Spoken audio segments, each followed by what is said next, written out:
Exhumación de Paula.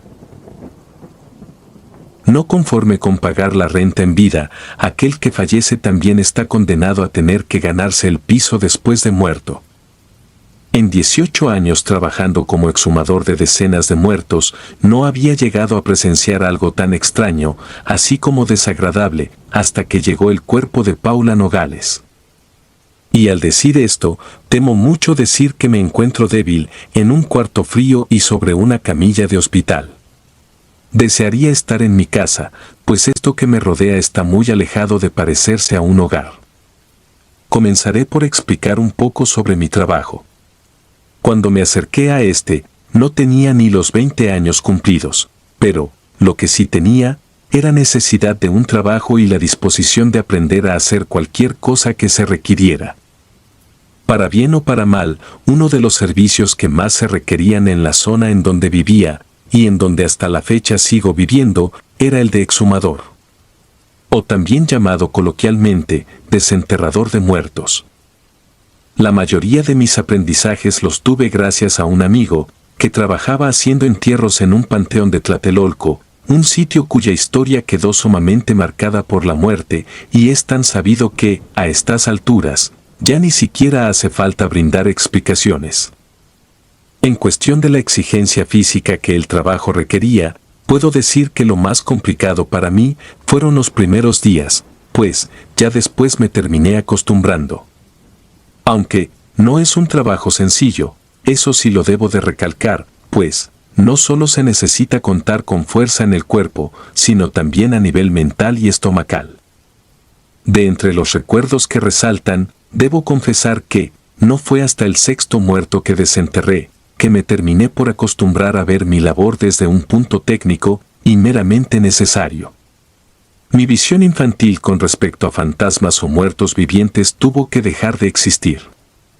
Y a decir verdad, conforme más tiempo pasaba tratando con los muertos, más me percataba de lo falsas que eran esa clase de historias. Sin embargo, la llegada de Paula al cementerio vino para cambiarlo todo. Después de recordar mis inicios en este camino de servicio a los muertos, vuelvo a mi realidad actual. Las migrañas están acabando conmigo, así como las hemorragias y las fiebres. Dicen que la muerte no es lo que en verdad se sufre, sino su antesala. El tormento por el que estoy pasando es tan insoportable que no se lo desearía a nadie en lo absoluto. Por desgracia, temo decir que no soy el único peleando por su vida en el área en que me encuentro. Fui el primero en sentirme mal, pero, debido a lo tardíos que fueron mis síntomas, terminé contagiando a mis demás compañeros del panteón. En total, somos 7 hombres contenidos en esta habitación por brote de ébola. Y los doctores dicen que, si no tomamos las medidas necesarias, se puede desencadenar un escenario catastrófico a nivel incontenible. Supongo que el lado bueno es que estamos apartados aquí, gracias a Paula. El cadáver que nunca debió de ser enterrado, ni tampoco desenterrado. Hoy recuerdo su tumba con cierto resentimiento, rodeada con rosas blancas por cada rincón, y con una estrella remarcada en la parte superior de su lápida. Paula García Nogales. 1981-2023. Mujer de caminos oscuros, espíritu de peste y miseria. Yo estaba presente la tarde en que se llevó a cabo su entierro.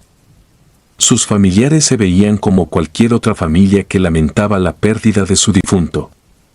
Llegaron sin nada anormal, vistiendo de luto y llevando flores.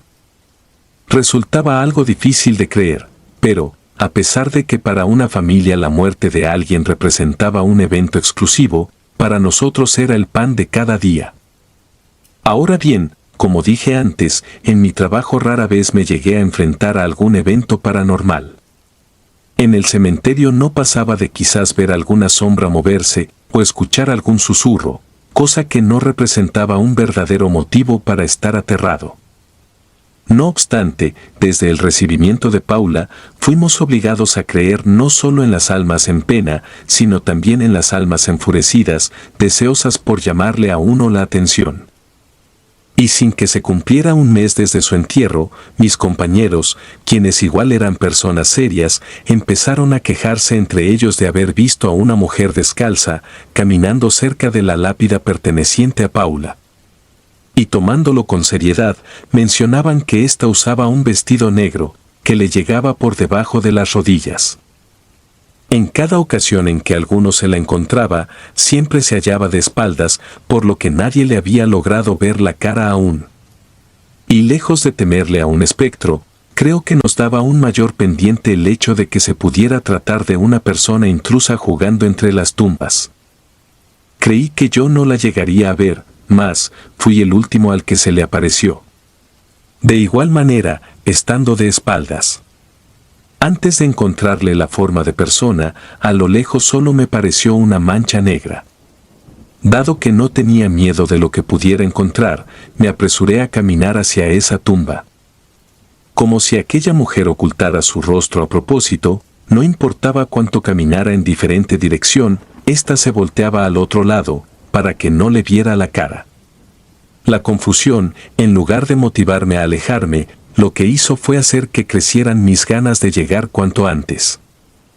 Al conseguir estar a casi 1 metro de ella, la figura de esa mujer desapareció, dejando una gran estela de humo. Se vio como si alguien hubiese estado fumando allí desde hace un buen tiempo. En cuanto el humo cubrió mi vista, escuché un lamento que me dejó paralizado. Pues jamás había oído algo tan escalofriante y profundo. Por el eco que ocasionó, supe que no se trató del grito de alguien vivo, pues, nosotros los vivos nunca fuimos capaces de hacer que nuestro dolor retumbara en el viento de esa manera. Pronto lo lamentarás, exhumador, me pareció escuchar a lo lejos. Y aunque se trató de un fenómeno sin explicación y que me ocasionó inquietud, no me habría darle poder al reciente evento, ya que, al menos una regla fundamental para mí, era la de no perder la cabeza y la seriedad en la sugestión y el miedo. Pero por desgracia, y de muy mala manera me tocó aprender que, no por ignorar a los muertos, estos estaban dispuestos a ignorarnos también. La siguiente anomalía que me tocó atestiguar, en compañía de un amigo del trabajo, fue el insoportable y chillante sonido de fuertes rasguños, debajo de la tierra, en donde se supone que ahora descansaba Paula. ¿Por qué crees que está sucediendo esto con Paula?, me preguntó, notándose alterado. No supe qué responder. Me estaba costando trabajo abrirme a la idea de que las almas en pena sí nos podían espantar. Y para ser sincero, yo ni siquiera creía en los fantasmas, sin embargo, a falta de una explicación razonable, abrirse a otras creencias incluso parecía necesario. El único aspecto que quizá podía dotar de cierta lógica el fenómeno de los rasguños provenientes de aquel ataúd era la posibilidad de que la persona en él hubiese sido enterrada viva. No obstante, con las semanas que ya llevaba enterrada, lo más lógico seguía siendo el pensar que ya estaba muerta. En tiempos antiguos, y debido a la cantidad de gente que llegaba a ser enterrada viva, en su mayoría por malos diagnósticos médicos. Por lo que se tomó la decisión de dejar en los ataúdes un hilo que conectase con una campana que quedaba puesta en la superficie.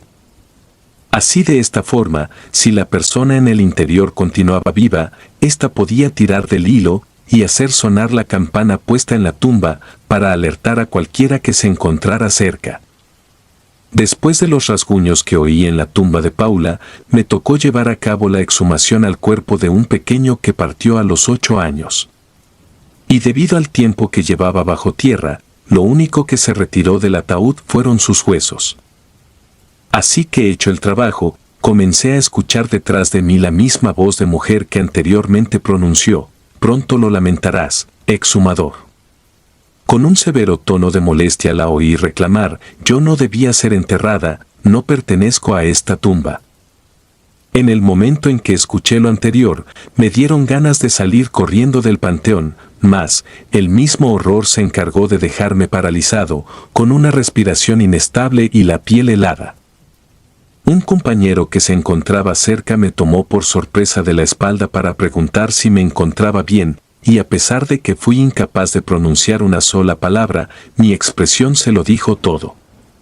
Pues al ver en mi cara el horror del que ahora era presa, me aconsejó que me acercara a la iglesia, tan pronto como me fuera posible. Y tomando en serio su consejo, me dirigí a la iglesia que quedaba apenas en un cruce de calle y me senté frente al altar por un largo tiempo hasta que pude hablar con el padre.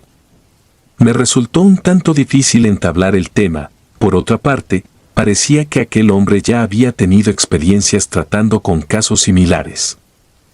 Luego de comentarle acerca de la mujer que veíamos entre las tumbas, los insistentes rasguños y la voz que me reclamaba, el padre me aconsejó que colocara un crucifijo con agua bendita sobre la tumba de Paula. Este me explicó que las almas que no son capaces de encontrar su descanso tienden a llamar la atención de los vivos de forma hostil y agresiva, pues se rehúsan a partir por completo de este plano, más les enfurece tomar conciencia de la línea que los separa a ellos de nosotros.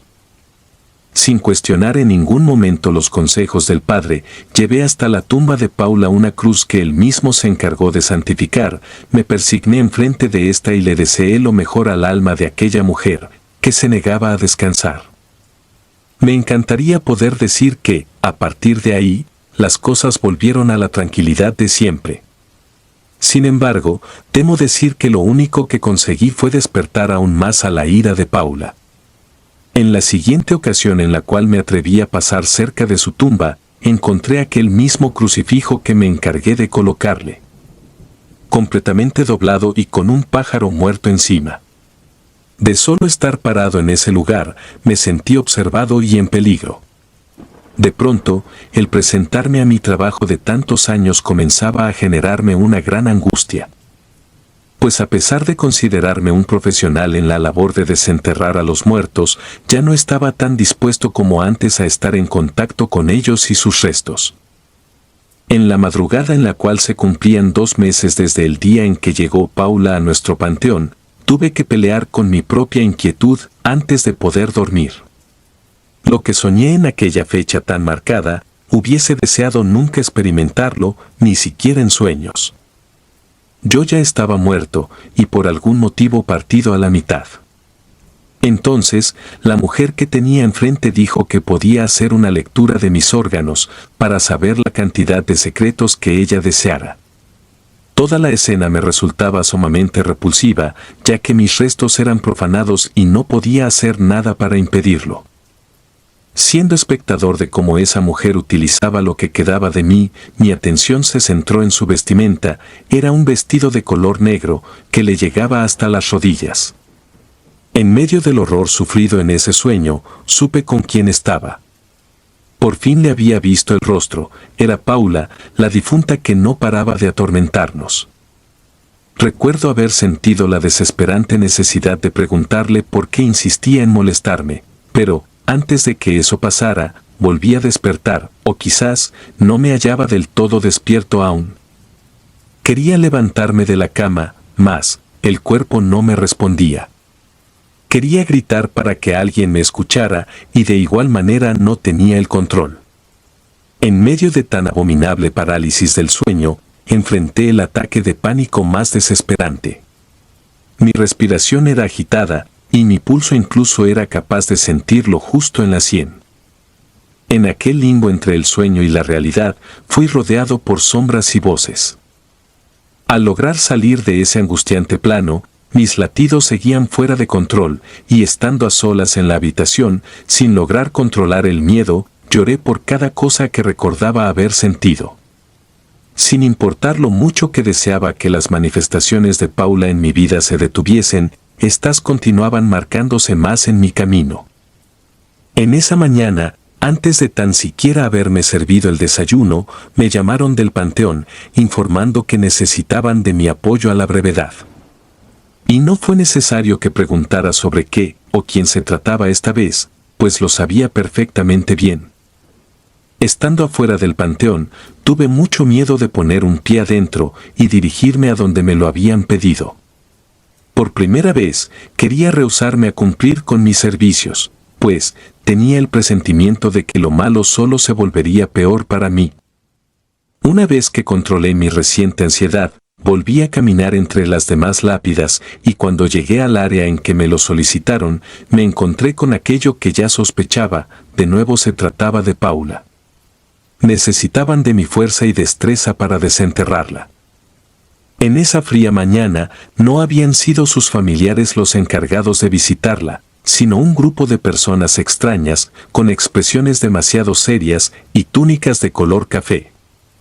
Estos dijeron que contaban con un permiso legal, el cual solicitaba llevar a cabo la exhumación de Paula. Las normas legales prohíben que se lleve a cabo el desentierro de cualquier difunto, antes de que se cumplan 7 años a partir del día de su entierro. Esta ley puede cambiar en casos puntuales, como, por ejemplo, por cuestiones relacionadas a algún crimen o alguna violación a las creencias espirituales del difunto. Paula no debía ser enterrada, me mencionó uno de los hombres en túnica, viéndome con coraje, como si yo me hubiese encargado de tomar aquella decisión. Y antes de que comenzáramos con el tedioso procedimiento de exhumar a un cadáver, con menos de medio año de descomposición, me atreví a dirigirme con esas personas, para preguntarles sobre aquellos aspectos que no me dejaban dormir. ¿Por qué Paula no debía ser enterrada?, les pregunté. Y con cierto tono de indignación, me explicaron que, en vida, ella se dedicaba a la necromancia y aruspicina. Y como nunca había escuchado aquellos términos tan extraños, les pedí que por favor me explicaran más. Por lo que entendí, tanto la necromancia como la aruspicina estaban relacionadas al trato directo con los cadáveres para llevar a cabo invocaciones o hacer lecturas sobre el futuro. Y el hecho de enterrarlos dentro de un ataúd resultaba una violación para el espíritu del practicante. Pues, el haber sido enterrada, para Paula significaba ser retenida, lejos de relacionarse con el descanso, para un practicante era algo parecido a ser encarcelado con el resto de los muertos. Esas mismas personas me dijeron que la familia de Paula cometió un grave error al no respetar sus creencias y que aquellos que colaboraban en contradecir los deseos del difunto, generalmente, eran alcanzados por terribles castigos. En base a la tradición de aquel grupo obscuro, para conseguir que Paula al fin descansara, era necesario que ellos le practicaran una incineración, para después esparcir sus restos afuera de su templo secreto. Llegando a esta parte, cuando quise saber más al respecto, se negaron de golpe a seguir con la conversación y con altanería nos ordenaron a mis compañeros y a mí que nos apresuráramos a concretar la exhumación. Más allá de las cargas de tierra, el romper concreto o abrir ataúdes, la parte más complicada de mi trabajo se presentaba cuando tenía que desenterrar a alguien con poco tiempo de haber fallecido.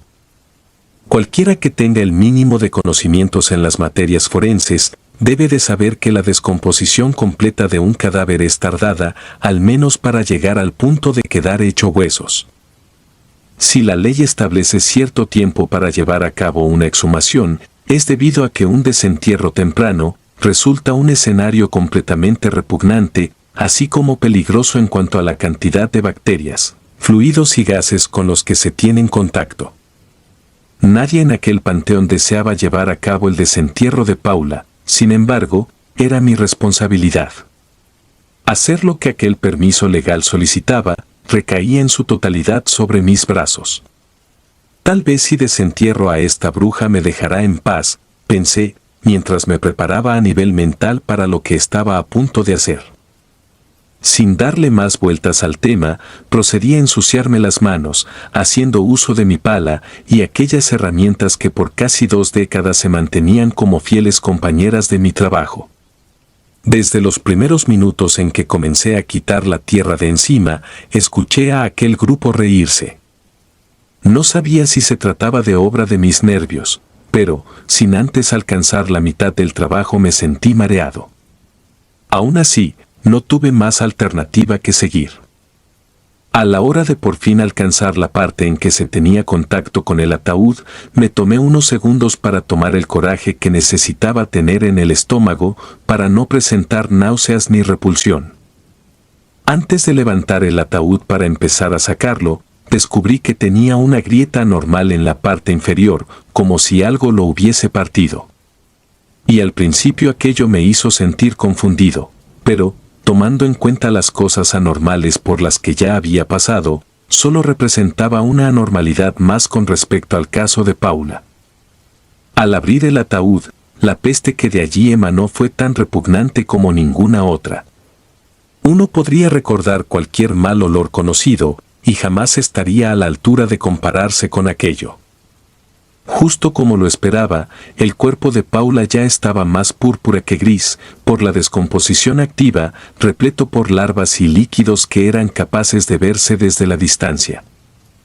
Sin tener escapatoria, debía sacar el ataúd, lo cual, desgraciadamente, implicaba el tener un contacto con ella. Esmerándome por ver aquella exhumación como cualquier otra, me concentré en lo que estaba haciendo. De pronto, en un mal movimiento a la hora de tener que elevar el ataúd, parte de esos jugos del cadáver se terminaron vaciando encima de mí. Recuerdo que, a pesar de hacer uso de mi cubrebocas, pude sentir como parte de los líquidos lo traspasaron, hasta el punto de alcanzar mis labios. No conforme con aquella tortura, al tener todo eso encima sentí que me ahogaba, y mis reflejos no me dejaron de otra, más que abrir la boca para jalar algo de aire. Debo admitir que ha sido lo más aberrante y traumático de experimentar. Ser bañado por los fluidos descompuestos de un cadáver. Tan pronto como se terminó aquel infernal procedimiento, me apresuré a entrar al baño para vomitar. Pues de tantos muertos con los que tuve contacto, Paula fue la primera que me orilló a estar de rodillas frente al retrete. Tras la exhumación de Paula, quedé tan traumatizado que, cada 3 horas me volvía a dar un baño, y aunque el médico lo desaconsejaba, tomaba dosis de carbón activado para vomitar. No se trataba de un trastorno alimenticio. Es solo que, cuando tienes la desgracia de ingerir parte de los restos de un cadáver, todo el tiempo sientes que aún lo llevas contigo, en el paladar, en tus entrañas y en la boca del estómago. Pasada una semana desde el desentierro de Paula, empecé a presentar fiebres que superaban los 40 grados, así como problemas con hemorragias, migrañas y dolores generalizados. Sin saberlo, el contacto tan directo y peligroso con las bacterias generadas en los restos de Paula me llevaron a enfermar de ébola. Y lamentablemente, para cuando los doctores sacaron el diagnóstico en el hospital, ya había estado en contacto con todos mis compañeros de trabajo. Por lo que debido a esto, tuvimos que ser internados y puestos en aislamiento en una zona bastante apartada en el interior del hospital. Ahora, mientras que cuento esto, veo a mis compañeros sufrir tanto como yo. Los doctores dicen que dependerá de la evolución en cada uno el hecho de que sobrevivamos. He estado soñando con Paula en las últimas noches, riéndose de mí. Si es que fallezco en esta camilla, mi destino habrá sido uno de los más crueles e injustos, pues, sin buscar hacer daño a nadie, me terminé echando encima la ira de una muerta con poderes obscuros, debido a las prácticas que lleva a cabo en vida. No merecíamos que todo esto recayera en nosotros y, sin embargo, aquí estoy, el exhumador, siendo testigo de mi propia agonía. Nota de un compañero sobreviviente al brote de ébola, ocasionado por los restos de Paula. Mario el exhumador ya está descansando en paz, tras perder en la lucha contra la enfermedad que nos aquejó. A los muertos dedicó su vida, y por culpa de uno lo vimos perder la suya. Mis respetos eternos a todos los exhumadores no solo de México, sino del mundo entero. La guardería del conejo. El conejo tenía una madriguera en donde vivía en paz. Y hasta el día en que lo molestaste, decidió salir para castigarte. Algunas personas se vuelven frías y crueles solo porque intentan luchar por su supervivencia. Y eso fue algo que aprendí a una edad temprana.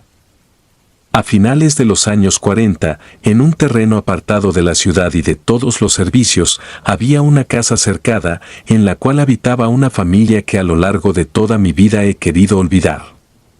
Ellos eran los Ordóñez. Se decía que esa casa era una guardería que atendía a los niños por un bajo precio, sin embargo, siempre estuvo envuelta de secretos que no congeniaban con la fachada, que cualquiera esperaría de una guardería ordinaria. Incluso a la distancia, el lugar contaba con una apariencia muy deplorable, sobre todo si se tenía en cuenta que allí había niños. Recuerdo el día en que tuve que entrar a esa casa, y lo recuerdo porque fue casi como haber entrado a un matadero, solo que nosotros éramos los animales de granja. Aquel día, desperté más temprano de lo acostumbrado, pues, abajo se escuchaba una pelea entre mis abuelos y mi mamá. Sin antes permitirme tomar mis cosas, o tan siquiera un suéter, ella me habló desde abajo y me obligó a entrar al auto. Y antes de que los dos nos marcháramos, les dijo a mis abuelos que iríamos rumbo a Puebla, para buscar a mi padre y nunca más regresar. Recuerdo que, al poco tiempo de dejar la casa de mis abuelos atrás, le pregunté, ¿en serio iremos a buscar a mi papá? ¿En verdad pronto lo podré conocer? Pero ella no me respondió nada, se veía muy molesta y con pocas ganas de voltear a verme. No fue hasta que pasaron cerca de 20 minutos, que ésta me quiso dirigir la palabra. Me explicó que, antes de que pudiéramos continuar con nuestro viaje, me iba a dejar encargado en una guardería especial. En aquellos tiempos yo tenía 7 años y nunca estuve al cuidado de otras personas que no fueran de mi familia. A pesar de sentir miedo por desconocer ese lugar, tuve confianza en que pronto volvería a estar con mi madre, por lo que no me atreví a cuestionar más. Llegando a la casa, bajé del auto tomando la mano de mi madre, hasta que llegamos a las afueras de la casa, en donde detrás de la inmensa cerca ella avisó de nuestra llegada. Y aquella persona que salió de la casa para recibirme fue una mujer a la que ya se le veía algo vieja, aunque no más que a mi abuela. Él es Pedro, mi único hijo, y lo he traído para que usted se haga cargo de él, la escuché decir. Sin preguntar más, la señora me tomó de la mano y se despidió de mi madre. Por la forma en que la vi marcharse y la última frase que dijo, tuve la impresión de que ya no regresaría por mí. Mi madre solo se dio la vuelta sin decirme adiós y sin mirar atrás. Y por primera vez, tuve el tormentoso presentimiento de haber sido abandonado a mi propia suerte. En cuanto dejé de ver a mi madre, no pude contener el llanto surgido por la angustia. No estaba seguro de cómo era el lugar en donde ahora estaba, ni sabía con qué clase de personas me hallaba. Y sin soltarme de la mano en ningún momento, la señora que me recibió me hizo seguirla hasta llegar a la entrada de la casa, sin decirme una sola palabra. No llevaba ni 5 minutos en ese lugar, y ya comenzaba a sentirme como un objeto. Al ver la puerta abierta, me sentí muy dudoso de entrar. Pues, había un pésimo olor apenas nos acercamos, y el interior no parecía ser un lugar muy iluminado. Molesta ante mi indisposición por pasar, la mujer exclamó, «Entra, que no tengo todo tu tiempo». Y la primera impresión que tuve del lugar fue de lo más desagradable. Adentro hacía mucho frío, olía a humedad y ninguna de las ventanas ni cortinas estaban abiertas. Lo único que brindaba algo de luz eran unas veladoras que estaban encima de la mesa. Y debido a lo incómodo que me sentí, se me ocurrió preguntar, ¿por qué adentro tenía que ser tan oscuro, si ya era de día? La señora me respondió que, allí los horarios eran diferentes, y que debía de aprender a no hacer muchas preguntas si es que quería ganarme un plato en la comida. Mientras que cruzábamos por un pasillo aún más oscuro, ella mencionó que me dejaría en el campo de atrás, al menos hasta que despertaran los demás. Poco tiempo después, allí me quedé solo, sin mucho por ver a mi alrededor, más que la cerca con el horrible alambrado de púas y las paredes del exterior. Y en estas, encontré diferentes manchas que me revolvieron el estómago. Aunque no podía estar seguro de qué eran, sospeché que se podía tratar de sangre. Pero, si ese era el caso, mi mayor inquietud era, ¿por qué estaban allí? Después de pasar un buen tiempo a solas, la señora me hizo pasar de nuevo a la casa. Ahora las luces ya estaban prendidas y se escuchaban diferentes voces de niños y de adultos. Cuando me presentaron con los demás niños, que en total eran 8, estos actuaron muy temerosos conmigo, casi como si lamentaran el hecho de ver llegar a uno nuevo. Después de conocer los nombres de mis demás compañeros, otras 4 personas, con aspectos muy descuidados y desagradables, aparecieron detrás de ellos. La señora que me recibió al inicio me explicó que se trataban de su hermana mayor Imelda, su padre Agustín, y sus 2 hijos, Enrique y Néstor. Con el pasar de las primeras horas conviviendo con ellos, descubrí que la vieja Imelda tenía una forma bizarra de pasar el tiempo. A esa anciana con mirada de enferma mental le gustaba cortar distintas partes de animales para después colgarlas por la casa como una clase de decoración repulsiva. Y puede que yo solo fuera un niño en esos días, mas, aun siendo tan joven, sabía distinguir a los adultos normales de aquellos que estaban enfermos. Sin antes llegar al atardecer, ya no me quedaban dudas de que la familia Ordóñez eran personas dignas de temer. Pues, mientras más tiempo se estaba con ellos, más daban la impresión de haberse escapado de alguna cárcel o quizás de un manicomio. Al tener la oportunidad de platicar con los otros niños sin que los dueños de la casa nos pusieran demasiada atención, les pregunté cuáles eran las peores cosas que nos podían pasar allí.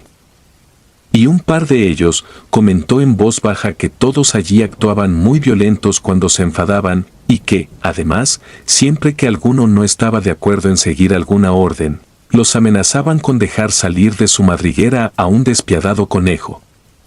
Aclararon que no lo habían conocido aún, pero no tenían ganas de hacerlo. Pero a mí en lo personal, el oír hablar acerca de un conejo malvado me parecía tan fantasioso como aquel término que advertía de un tal Coco. Cerca de las 5 de la tarde llegó una niña nueva a la casa. Esta no parecía tener miedo del lugar en que se encontraba. Incluso estaba feliz, platicaba mucho, y su nombre era María. Desde que llegó, los demás y yo nos pusimos a dibujar con ella. Mientras dibujábamos, me enteré que ninguno de esos niños había vuelto a estar con sus familiares desde que fueron llevados a la guardería. Quien tenía más tiempo estando con los Ordóñez se llamaba Jeremías. Él nos explicó que habían pasado 13 días desde su llegada. Y debido a que tenía 11 años, parecía contar con mayor razonamiento en cuanto a las atrocidades que nos rodeaban. Él dijo que sospechaba que aquella casa, en vez de ser una guardería, se trataba de un hogar de abandono para los niños no queridos. Pero, ¿por qué nos harían algo tan desalmado como eso?, pregunté, sintiendo pánico. Pero de pronto en ese instante se escucharon golpes a lo lejos y la voz de un hombre que suplicaba que por favor lo dejaran pasar. Como la dueña del lugar se encontraba en la cocina preparando un guisado extraño, les ordenó a sus hijos que fueran a abrir y trajeran hasta la entrada de la casa al sujeto desconocido. Y una vez que éste estuvo de pie en la entrada, la mujer fue hasta él para atenderlo. Desde donde nosotros estábamos, María nos aseguró que se trataba de su papá y se puso contenta por pensar que pronto se iría. Y guardando silencio, escuchamos al hombre decir lo siguiente: por favor, deje que me la lleve de aquí. Prometo que no le diré a nadie sobre lo que han hecho los demás padres. Respondiendo con molestia, la señora dijo que el trato no se podía romper y que una vez que un niño era abandonado, ya no podía ser rescatado, a menos que se quisieran enfrentar conflictos mayores. De pronto, al escuchar al hombre hablar de forma más alterada y entre amenazas, Néstor, quien era el más alto de la casa, sacó de debajo del sillón una escopeta y se apresuró a caminar hacia la puerta que quedaba entreabierta. Entonces, con un insoportable estruendo que jamás olvidaré, la voz de aquel hombre fue silenciada. Y en cuanto escuchamos ese sonido infernal, salimos huyendo por la parte trasera de la casa hasta llegar al campo rodeado por el alambre de púas. De tanto terror que sentí de un segundo a otro, mi corazón se aceleró hasta hacerme doler el pecho y mi vista se tornó borrosa, como si me estuviese a punto de desmayar. Ninguno de nosotros 10 se atrevió a acercarse de nuevo a esa casa. Jeremías incluso trató de escapar, pero lo único que consiguió fue hacerse algunas heridas. Después de varios minutos de gritos y llanto, toda esa familia de locos salió con nosotros y caminaron hacia donde estábamos. Y actuando como si nada atroz ocurriera, nos dijeron que ya era la hora de que entráramos a cenar. Al menos yo sentí muchas ganas de salir corriendo, mas no había a dónde, y quedaba claro que ninguno de ellos se mostraría piadoso si nos rehusábamos a seguir las órdenes. A pesar del llanto y el pánico, volvimos a la casa para recibir aquella cena. Sentados alrededor de la mesa, nos esforzábamos por no escandalizar con nuestro llanto. Hasta que la voz aguda de María cortó de golpe el relativo silencio, para reclamar con desesperación por lo que le hicieron a su padre. No paraba de llorar y gritarles que eran unos monstruos, asegurando que su padre era la única persona que le quedaba. Cuando su llanto lo sacó a todos de quicio, la mujer que nos recibió dio un fuerte golpe en la mesa y la hizo callar. Después, nos dijo que nosotros ya estábamos condenados a nunca contar con una salida del corral de los Ordóñez. Tras provocar un incesable llanto en los 10, nos continuó levantando la voz, amenazando con hacer salir al conejo de su madriguera para castigarnos. Y en medio de nuestros lamentos y sus regaños, Jeremías se levantó molesto de su silla y protestó: «No nos da miedo ese maldito conejo, si no lo hemos visto es porque no existe». Y en cuanto mi compañero dijo esto, los 5 adultos de la casa también se pusieron de pie y, entre más regañadientes, nos obligaron a volver a salir por la puerta de atrás. La trastornada Imelda se veía emocionada, exclamando que ya tenía bastantes meses desde la última vez en que hicieron salir al conejo.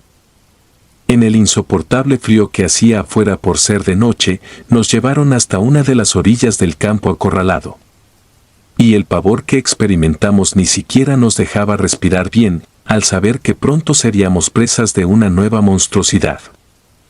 De frente a nosotros, los 2 hermanos Ordóñez se apoyaron para sacar algo de un gran y profundo agujero en la tierra. Al ver lo que sacaron de allí, descubrimos que se trataba de un cuerpo. Solo ellos habrán sabido cuánto tiempo llevaban con en aquel hoyo del piso. Después de que Imelda llevara una silla, sentaron a ese cuerpo justo en el centro del campo. Y en cuanto lo pudimos ver de frente, algunos de nosotros gritamos, pues se trataba de una abominación por completo bizarra. Pues estábamos ante el cadáver de un hombre, con traje de militar y con distintos pentagramas cortados a lo largo de todo su cuerpo, sobre todo en la cara. Una vez que los hermanos Ordóñez consiguieron dejarlo fijo en su silla, la señora de la casa comenzó a proclamar frases crueles, dirigidas a aquel hombre muerto. Ella gritó: «Celebra con gracia por los esclavos que hoy te traigo, celebra por sus pieles y celebra por sus huesos, gran señor de las madrigueras y del dolor». Dicho esto, comenzó a decir cosas en otro idioma que daban a entender que se estaba invocando a algo, y a mitad del enfermizo ritual dedicado al cadáver, los hermanos desenterraron una máscara horrorosa, con la forma de la cabeza de un conejo. En el momento en que la mujer terminó con sus oraciones, mis compañeros y yo presentamos dolores insoportables en los huesos. El dolor que nos recorría era tan intenso que muchos acabamos por tirarnos al suelo, doblegados por el sufrimiento que se nos estaba obligando a pasar en el interior. Perdimos el control de nuestras extremidades. Al menos en mi caso, mis huesos los sentía tan rígidos que no era capaz de mover las manos por mi cuenta, solo veía mis muñecas paralizadas. Y mientras afrontábamos lo que se sentía como nuestra agonía, la vieja Imelda sonrió al vernos a todos los niños en el piso. Posteriormente, dijo que nos contaría la historia del hombre conejo, nuestro nuevo líder. Ella nos explicó que el hombre sentado en la silla había sido un militar que acostumbraba a refugiarse bajo tierra, armando sus propias trincheras. Una tarde en que fue capturado, el equipo contrario se encargó de quebrarle los huesos a un vivo, para después humillarlo haciéndolo portar una ridícula máscara de conejo y abandonarlo en una zanja, hasta que terminó por fallecer de inanición. Y para hacer de aquella burla algo más grande, su cuerpo fue regresado a la familia en esas condiciones.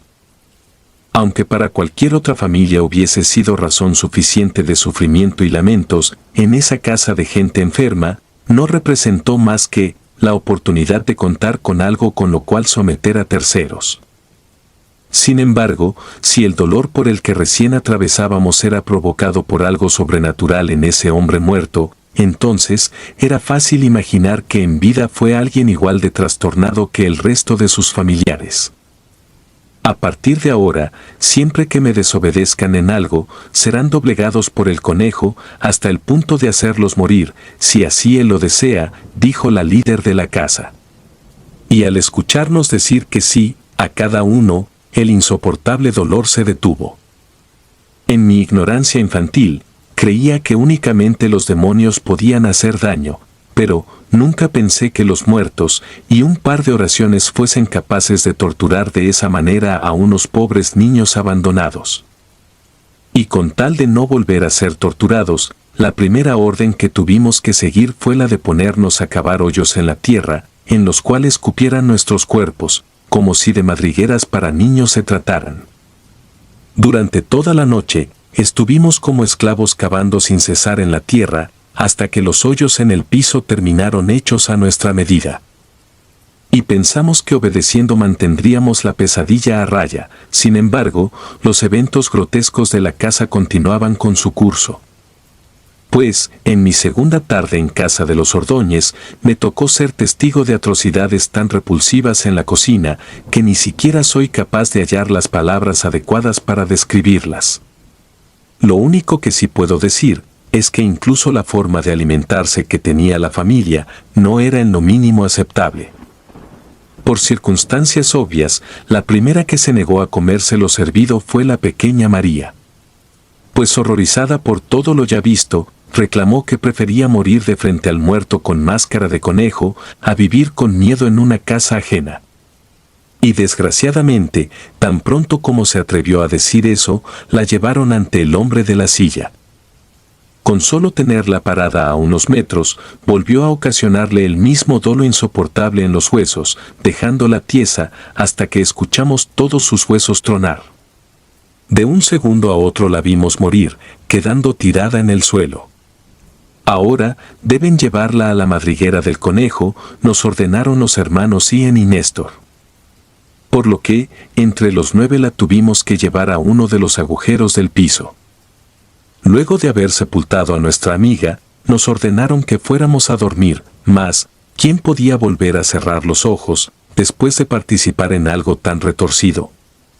Al menos nosotros no fuimos capaces de dormir. Nos manteníamos en alerta, sin saber quién sería el próximo en pertenecer a la madriguera de los muertos. Al día siguiente, Jeremías y yo fuimos a revisar aquel hoyo en el que quedó María, llevándonos la desagradable sorpresa de que, de la noche a la mañana, de sus restos no quedaban más que los pequeños huesos. Esos enfermos debieron llevarse lo demás, fue lo que concluimos. Ahora sabíamos que existía un peor destino que el quedar sin un padre o una madre, y ese era el de quedar al cuidado de unos delincuentes. Antes de que los Ordóñez despertaran, mi amigo y yo acordamos que nos mantendríamos apoyando el uno al otro, sin importar qué tan grotescos se tornaran los escenarios. Hecha la promesa, ambos tuvimos una idea que, a pesar de parecer fantasiosa y difícil, sonaba como nuestra última esperanza para poder escapar, y era la siguiente. Sin llamar la atención de los adultos, en cada ocasión en que nos pidieran cavar hoyos en la tierra, aprovecharíamos para darle forma a uno que nos permitiera salir del otro lado de la cerca. Si queríamos salir de madriguera, literalmente no teníamos otra opción más que actuar como lo hubiese hecho un conejo. Así que con nuestras cabezas agachadas y el terror más grande en el sentir, vimos morir a nuestros demás compañeros, con sus pobres huesos rotos y torcidos, en cuanto se les ponía de frente al hombre con la máscara de conejo. Sus huesos eran rotos por esa diabólica fuerza, y al día siguiente, cuando revisábamos los hoyos en los que habían sido enterrados, no quedaba piel ni carne por encontrar, solo huesos. De tantos compañeros que fuimos perdiendo, Jeremías y yo alcanzamos el punto de ser los últimos 2 niños en la casa y rogábamos porque en ningún momento llegara uno nuevo. A veces creo que, lo que nos ayudó a permanecer más tiempo con vida, fue que desde un principio tuvimos en claro que, para no ser enterrados, necesitábamos parecer fieles a los retorcidos mandamientos de los locos. Debíamos seguir cada orden al pie de la letra, comer de cada platillo extraño, y si era posible, demostrar cierta empatía hacia el estilo de vida de la casa. Si queríamos escapar de esos lobos, no lo íbamos a lograr demostrándoles que éramos conejos. Por otra parte, no sé si por el hecho de también estar cayendo en la locura, comencé a hacerme a la idea de que iba a ser imposible escapar de allí en compañía de mi amigo. Pensaba que, si ambos procedíamos a tratar de escapar, nos descubrirían en ese preciso momento. Así que por lo tanto, era necesario contar con una distracción no bastante grande, como para hacer que los Ordóñez se mantuvieran distraídos en eso, y no en quien escapaba arrastrándose bajo la tierra. Tal y como dije al inicio, algunas personas se vuelven frías y crueles solo porque intentan luchar por su supervivencia. En este caso, la persona que actuó con crueldad fui yo, y aunque a diario me remuerden los recuerdos mezclados con la culpa, no puedo dejar de pensar que hice lo correcto. Pues fui un traidor, me porté como el peor amigo, pero conseguí escapar de esa casa infernal sin llamar la atención, tal y como lo anhelaba en cada noche. La mañana en que estuve decidido a escapar, hacía que ello significase la muerte de alguien más, y antes de que los Ordóñez se despertaran, me puse a arrancar todas las decoraciones con partes de animales colocadas por Imelda. Sabía que, al ser algo tan preciado para ella, no iban a desaprovechar la oportunidad de castigar al responsable, en especial en aquel día, que ya no quedaban más restos por servir en la comida. Terminando de quitar esas preciadas piezas de la familia, fui a despertar a la señora que nos recibió y acusé a Jeremías de haberlo hecho. En el instante en que la familia se reunió para regañarle, supe que esa era mi oportunidad para escapar tanto de ellos como del hombre en la silla. Así que, sin atreverme a mirar atrás, me metí de frente al agujero cavado y haciendo uso de mis manos y uñas, escarbé la tierra tan rápido como me fue posible hasta que pude sentir el piso que quedaba del otro lado. Después de sacar mi cabeza, me apresuré a salir por completo y corrí de ahí tan rápido como mis pies y el pulso acelerado me lo permitieron. Apenas encontré a 2 personas cerca del lugar, les hablé sobre todo lo que nos hicieron sufrir. Estos se fueron a quejar con la policía, llevándome como muestra de las torturas que se tenían en esa falsa guardería. Pero desgraciadamente, cuando estos fueron a revisar, la casa la encontraron vacía, y aunque quedaron suficientes muestras de sus aberraciones, ninguno de los Ordóñez pudo ser capturado. Ni siquiera encontraron al cuerpo del señor con traje de soldado y máscara de conejo, pues escaparon con él. Tras la serie de traumas y muertes, tuve la suerte de poder regresar a casa de mis abuelos. Sin embargo, temo decir que nunca volvió a saber del paradero de Jeremías, así como el de esa familia de trastornados. Ahora, soy tan anciano que las canas cubren mi cabeza y las arrugas cada centímetro de mi piel. Pero, aún puedo recordar el terror que sentí de niño, como si lo hubiese vivido en este mismo día. Y aquello que más temo cuando me pongo a recordar esta clase de atrocidades, es que en algún lugar existan más hogares iguales, o peor de retorcidos que el de los Ordóñez. En este punto, me gustaría aconsejar a cualquiera que esté escuchando esto, a tener mucho cuidado de las personas con las cuales dejan encargados a sus niños. Falsos dones. Por dinero hemos sido capaces de muchas cosas, hasta de jugar con lo que no entendemos. Y por necesidad económica, a la edad de 18 años tuve que empezar a trabajar de ayudante en el puesto de uñas acrílicas de mi prima Beatriz. Y aunque no era una experta en lo que se tenía que hacer, con el pasar de los días fui aprendiendo. Los primeros días fueron buenos para el negocio. Sin embargo, nos dimos cuenta de que nuestros clientes habituales demoraban en regresar con nosotras y después de atenderlos, venían los días en que llegaba muy poca gente. Una tarde en la que nadie vino a nuestro puesto, mientras recogíamos las cosas, vimos como a la señora de 3 puestos enfrente se le acumulaba un grupo de clientes. A la mujer que allí atendía le decían, Doña José, la bruja curandera. Y al ver la cara de mi prima, noté que miraba con mucha envidia hacia ese puesto, el cual ya llevaba mucho tiempo recibiendo cantidades positivas de gente. En medio de su reciente coraje, mi prima me pidió que me dirigiera hasta ese puesto e investigara qué resultaba tan fascinante como para que la gente se amontonara en ese volumen. En cuanto conseguí acercarme, vi que estaba lleno de amuletos, piedras, imágenes sagradas, listones y muchas otras cosas que parecían servir para atraer a la buena suerte. Debajo de su lona tenía un letrero que decía que ella se podía encargar de hacer limpias, preparar menjurjes especiales para la salud, hacer invocación de ángeles, desbloquear caminos e incluso leerle la suerte a uno. Así que llena de curiosidad, le pregunté a una mujer que aguardaba su turno para ser atendida si era verdad todo lo que el letrero anunciaba.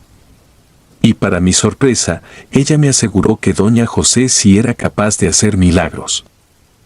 Supuestamente, gracias a ella y sus remedios las personas se podían curar el insomnio, las migrañas y cualquier padecimiento digestivo. Al preguntar por los precios que manejaba, me enteré que las cosas que hacía no contaban con un precio definido, sino que cobraba a las personas lo que éstas le pudieran dar, como algo más simbólico que asociado a un negocio. Así que confundida, regresé con mi prima y le comenté las cosas que hasta entonces sabía. Doña José no era una charlatana, contaba con dones especiales y ayudaba a cuantos podía. Y en respuesta a lo que ahora sabía mi prima, esta dijo que ahora nos dedicaríamos a hacerle competencia, para comenzar a ser quienes ganaran más. Ella me aseguró que la gente era fácil de convencer y que pronto los tendríamos haciendo tumulto enfrente de nosotras. Al paso de una semana y de forma sumamente repentina, pusimos un puesto parecido al de Doña José, lleno de simbología e imágenes que, para ser sincera, ninguna de las dos conocíamos cuál era su significado. Aunque ya contábamos con el nuevo puesto, nos dimos cuenta que necesitábamos más que eso para llamar la atención de la gente y desviarla hacia nosotras. Lo que nos hacía falta era hacer quedar mal a esa bruja curandera para que las personas nos prefirieran, y la forma más rápida que se nos ocurrió para lograr eso fue lo que muchos conocen como hacer ruido. Iniciando una guerra injusta en contra de esa mujer anciana, mi prima y yo comenzamos a hablarle en voz alta a la gente que pasaba, haciendo fuertes comparaciones con el puesto de ella y el nuestro. Exclamábamos cosas como, aquí sí hacemos trabajos reales, no como enfrente. Tal y como lo queríamos, llamamos la atención de las personas. La primera de las personas que vino nos pidió que le hiciéramos una limpia por mal de ojo. Al ver que mi prima tomaba un simple huevo para llevarla a cabo, protestó que aquello le parecía algo muy simple y poco profesional. Mi prima, metiéndose en su falso papel, le dijo al cliente que no importaban los materiales empleados, sino la experiencia del brujo que los usaba. Y para hacer que la persona se creyera el engaño, prendimos unos inciensos y lo distrajimos haciendo una oración extraña que encontramos en internet. Cuando por fin dimos por finalizada la supuesta limpia, rompimos ese huevo que usamos enfrente de todos, y a la hora de echar su contenido en un recipiente con agua, una bola de cabellos con sangre cubría a la yema. Se trataba de un truco que nos tomó toda una noche perfeccionar, pero que resultaba un efecto bastante realista frente a los ojos del espectador. Aquellos que estuvieron presentes para ver lo que hicimos no tardaron en acercarse a nuestro puesto, preguntando qué clases de trabajo sabíamos hacer y a qué costos. Y para no perder a ninguno de esos posibles clientes, mi prima les aseguró que podía hacer de todo lo que ellos le pidieran, tanto para sanar a alguien como para enfermarlo también. Con el pasar de las primeras 3 semanas, ya recibíamos gente de a montones. Algunos nos pedían trabajos de buena fe, mientras que otros buscaban de forma desesperada que les ayudáramos a maldecir a algún familiar o enfermar a alguna expareja. En ocasiones, yo misma me sentía atemorizada por las cosas que nos llegaban a pedir y agradecía en lo más profundo que lo nuestro se tratase de pura charlatanería y trucos visuales. Y en cuanto a cómo le iba ahora a doña José, lo cierto era que cada vez se veía más vacío su negocio, a excepción de aquellos clientes que llevaban buen tiempo siendo fieles a sus dones. Debo reconocer que la actitud que mi prima y yo tomamos con ella fue muy déspota. Si veíamos que alguien nuevo tenía la intención de acercarse a su puesto, no tardábamos en comenzar a alzar la voz para decir que con ella serían estafados y engañados. Por otra parte, a pesar de lo directas y groseras que estábamos siendo, era sorprendente ver cómo doña José no hacía nada al respecto para contestar nuestras ofensas, pues simplemente seguía con lo suyo, así le quedara muy poca gente por atender. Y en cuanto a cómo avanzaba nuestro negocio, descubrimos que eran más las personas que llegaban en busca de hacerle algún mal a un tercero, que aquellas que solo tenían intereses positivos. Con tal de seguirles el juego para poder seguir cobrando, mi prima les prometió que sabía hacer muñecos para magia vudú y que, de igual forma, podía contactar con demonios para hacer tratos o maldecir a alguien. Al ver que ya se estaba metiendo en temas mucho más serios, me atreví a mencionarle mis inquietudes, pues he sabido que uno debe de meterse con aquello que desconoce o puede terminar demasiado mal. Y por desgracia, a mi prima no le importó en lo absoluto esto último y continuó usando la mala información que veía en internet para convencer a sus nuevos clientes. Aquello de jugarle a la bruja lo llevó tan lejos que incluso empezó a organizar sesiones con estas personas para hacer invocaciones en sus hogares y ofrecer sacrificios. Y en lo personal, cuando me llegué a sentir lo bastante incómoda como para continuar trabajando con ella, dejé de ir a apoyarla a su puesto y preferí únicamente pasar a saludarla, si es que me encontraba cerca. Y en uno de esos días en los que pasaba cerca, me la encontré intercambiando palabras con doña José. La señora la acusó de ser una bruja falsa, señalando que en las movidas de energía no se podía servir a dos amos, o uno servía a la luz o a la oscuridad, pero no se podía estar trabajando para ambos. Después de que mi prima le respondiera con insultos y más ofensas, doña José le dijo esta advertencia: si no dejas de invocar a las fuerzas que no comprendes, pronto las estarás viendo a donde quiera que vayas. Y el terror que sentirás será tan grande, que vas a desear cerrar tus ojos para siempre. Notándose atemorizada por la última frase, mi prima ya no se atrevió a decir más y mejor regresó a su puesto. A una semana de aquella discusión, volví a visitar el puesto de mi prima. Durante esta visita, llegó con nosotras un hombre con la cara golpeada. Lleno de rabia, le entregó a mi prima una pequeña bolsa con fotografías de sus familiares. Y dejando sobre la mesa un billete de 500, este dijo: quiero que les mandes tanto mal a cada uno de ellos, que ni siquiera puedan sobrevivir para contarlo. Sin importar lo retorcida de la petición, mi prima aceptó el trato y a los pocos minutos comenzó a meter dichas fotos en muñecos vudú.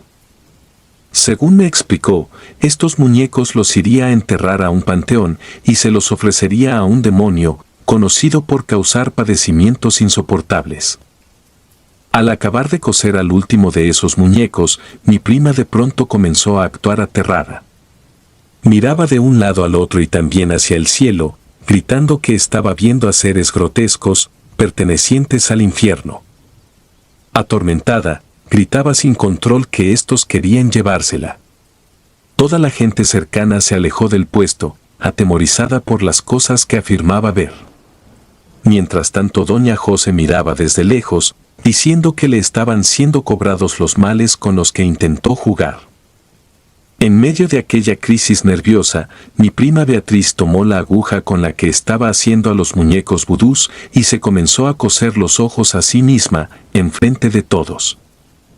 La insistencia y la velocidad con la que ésta se hizo daño ni siquiera nos permitió interceder a tiempo. Hizo exactamente lo que doña José le advirtió que sucedería si ésta se detenía. Ahora tenía sus párpados atravesados por los hilos y le era imposible volver a abrirlos. Cuando logramos hacer que soltara la aguja, nos apresuramos a llevarla al hospital. Allí nos dijeron que nunca habían recibido un caso tan bizarro y mucho menos llevado a cabo por el mismo paciente. Y a pesar de que la atendieron y retiraron las puntadas de sus párpados, mi prima no pudo volver a abrir los ojos durante un mes completo. Cuando las heridas lograron sanar, ella nos aseguró que ya no veía a esos seres infernales que se le manifestaron durante aquella tarde en que intentó invocar el mal para dañar a una familia entera. Desde entonces, nunca más se atrevió a cobrar por hacer trabajos de los que desconocía. Sin embargo, cada vez que sale cerca del tianguis en que antes ponía su puesto, algunas personas se burlan de ella y de lo que se hizo. Allí va la brujita de los ojos cosidos, le suelen decir. Y por esto mismo, ahora evita salir por esos rumbos, pues simplemente no puede con la vergüenza.